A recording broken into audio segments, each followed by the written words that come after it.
Bom, vamos lá. Bom dia, boa tarde, boa noite. Sou o Breno, sou aluno do terceiro ano, do terceiro semestre de mestrado do professor Fernando, lá do grupo de ressonância magnética, do Instituto de Física de São Carlos, da USP.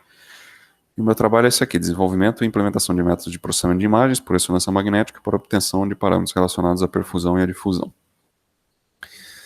Bom, a primeira coisa que a gente se pergunta é por que eu quero obter parâmetros relacionados à perfusão e à difusão, né? Qual que é o contexto dessa pesquisa? Contexto é diagnóstico e monitoramento com técnicas de ressonância magnética não invasivas de doenças que afetam a circulação sanguínea e a integridade dos tecidos. Então, quer dizer, esses parâmetros relacionados à perfusão e à difusão, eles conseguem dar uma ideia quantitativa, né, da condição fisiológica dos tecidos. A perfusão é um processo que está intimamente ligado à circulação sanguínea, né, no transporte de nutrientes e de oxigênio para o restante do corpo.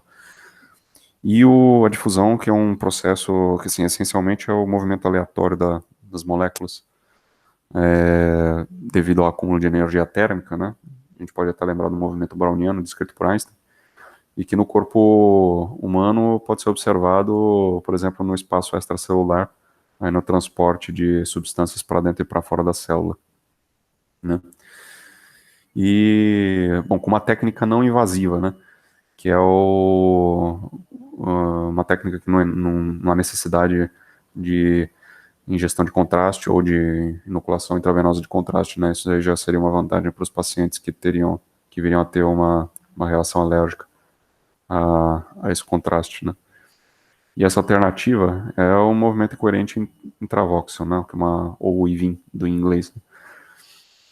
Que é uma técnica proposta na década de 80, né? Que buscava separar por meio de gradientes, né? De pulsos de gradiente, separar os spins do corpo humano que sofriam translação dos spins que não sofriam, né, que sofriam somente precessão. Então essa palavra movimento aqui remete justamente a isso, a translação sofrida pelos spins, né?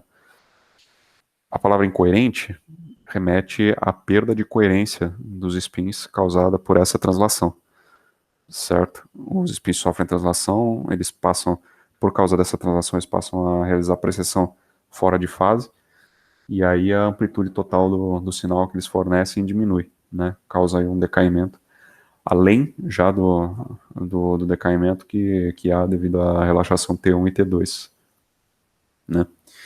E a partir desse decaimento a gente consegue calcular alguns parâmetros que vão refletir aí as condições do tecido, né? Se, por exemplo, se o tecido tiver um tumor benigno ou um tumor maligno, a gente tem valores diferentes para esses três parâmetros, que já vou explicar o que cada um deles significa.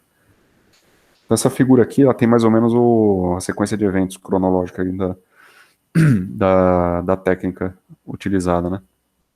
Você tem a aquisição de várias imagens, né?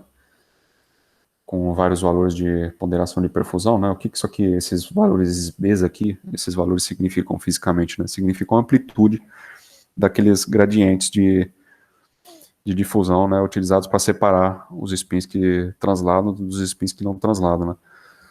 Eles representam aí a amplitude, o espaçamento e a duração no gradiente, né? Então, o B0 normalmente é a aquisição da imagem sem esses gradientes de difusão, né? Sei lá, uma imagem ponderada aí por difusão, ponderada por T1, T2 ou densidade de prótons, né? E aí B1, B2, B3, B4, sei lá, 20, 15, 10 valores de B que eu posso utilizar. Aí eu já tenho valores de amplitude, de gradientes de difusão maiores, né? E aí eu obtenho uma imagem para cada valor de B. E aí, com a intensidade dessas imagens, eu consigo gerar esse sinal aqui, tá? Tendo esse sinal e utilizando um modelo biexponencial, né? Tem um modelo biexponencial, triexponencial, monoexponencial, aqui eu estou usando o biexponencial. Com esse modelo biexponencial, eu uso uma estratégia de fitting, né? De regressão linear ou não linear, para calcular os três parâmetros, né? Que são F, D e D estrela. O F é a fração de perfusão, que é como se fosse uma medida volumétrica, uma fração volumétrica do voxel, que é composta por vasos sanguíneos, tá? O D estrela é um coeficiente de pseudodifusão, que é uma difusão que ela não é pura, né? Ela sofre influência do vaso sanguíneo, da viscosidade do sangue, da velocidade do sangue, da orientação dos vasos sanguíneos. E o D, que esse sim é o coeficiente de difusão pura, né? Daí do espaço extracelular. Então esse modelo aqui tem um compartimento de difusão e um compartimento de perfusão, tá? E aí com o método de regressão eu consigo calcular esses parâmetros aqui, esses 3 parâmetros, e gerar esses mapas paramétricos que nos auxiliam aí no diagnóstico e monitoramento de doenças. O S0 é a imagem original, né, o sinal com B igual a 0, e o S de B é o restante dos sinais, né. Essa técnica tem gerado resultados, tem fornecido resultados promissores, né, em vários órgãos, no fígado, no rim, no pâncreas e até no cérebro. E só que ela também tem alguns problemas, né, que ainda precisam ser avaliados, né. Por exemplo, eu não posso utilizar muitos valores de B, porque se eu uso mais valores de B aumenta o tempo do exame, e aí o paciente tem que ficar deitado lá na mesma posição por mais tempo, isso gera um desconforto, ele pode se mexer, e se ele se mexer, gera um artefato na imagem, né, e aí isso prejudica a análise da imagem. Por outro lado, se eu utilizar poucos valores de B, eu perco informação sobre o sinal, e ele fica mais suscetível aos efeitos deletérios do ruído, do sinal de ressonância, né, e aí isso atrapalha também o desempenho do método de fitting na hora do cálculo dos parâmetros, e aí eu tenho menor acurácia, menor precisão na hora da estimativa. Então o objetivo do trabalho é justamente esse, a gente desenvolver uma ferramenta de processamento de dados para avaliar esses parâmetros em face de todos esses efeitos, né, da variação dos parâmetros, da variação das sequências de B utilizada e os efeitos do ruído em cima do desempenho dos métodos de fitting, né? A gente vai analisar aqui vários métodos de fitting, a gente vai analisar os desempenhos dele, né, em face de todas essas variações, né, de parâmetros que influenciam o sinal. E aí no final a gente vai escolher um método apropriado e uma sequência apropriada para desenvolver essa ferramenta de análise. Então eu vou criar vários sinais biexponenciais, certo? Variando aqui os 3 parâmetros e variando as sequências de B, né? Variando aí a quantidade de valores e a distribuição. Vou adicionar ruído de acordo com esses valores aqui de relação sinal-ruído, tá? Vou fazer isso 1000 vezes para gerar aí uma estatística, uma massa de dados contundente, tá? Que me permita calcular média, desvio padrão e número de outliers. E número de outliers aqui é toda estimativa que cair fora aí eventualmente caia fora dos ranges fisiológicos que a gente encontra na literatura, né? E eu vou fazer o cálculo dessa estatística utilizando esses métodos de fitting aqui, tá? Esses 2 primeiros são lineares, né? Que a gente usa um valor de B que a gente chama de threshold, para o qual a componente de perfusão ela é insignificante, né? E aí a gente tem somente essa componente, a gente tira um ln aqui dos 2 lados e lineariza isso daqui, calcula D, calcula F, e aí tendo o F e D em mãos a gente volta, usa o biexponencial completo e calcula o D estrela. Aqui tá como robusta porque esse método aqui ele tem um fator que calcula o resíduo, né, dos observáveis em relação à regressão, e se esse resíduo for muito grande, ele desconsidera aquele observável, né, que destoa muito do restante. Levenberg-Marquardt e região refletiva de confiança são métodos não lineares, também muito utilizados, né? Regressão não linear quadrática sedimentada, esse método a gente não encontra muito na literatura, mas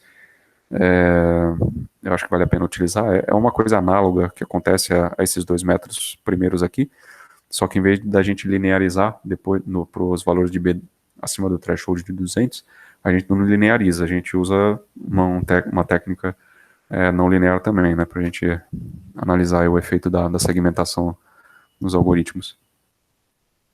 E a regressão linear não negativa, que é um método que usa um range de exponenciais aí bastante amplo e busca calcular a influência de cada uma dessas exponenciais no sinal, né? Como aqui é um modelo biexponencial, a gente espera encontrar influências, né, amplitudes dessas exponenciais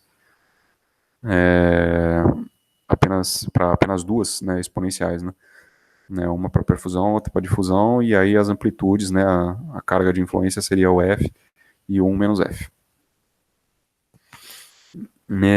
Bom, depois desses cálculos, né, com as 1000 estimativas, eu calculo uma distância euclidiana, né, para observar o quão longe a estimativa está do valor simulado. E aí, quanto mais próximo estiver a estimativa do valor simulado, maior é a pontuação que o método, ou a sequência, ou o valor de sinal ruído recebe, né, porque significa que tiveram um desempenho melhor.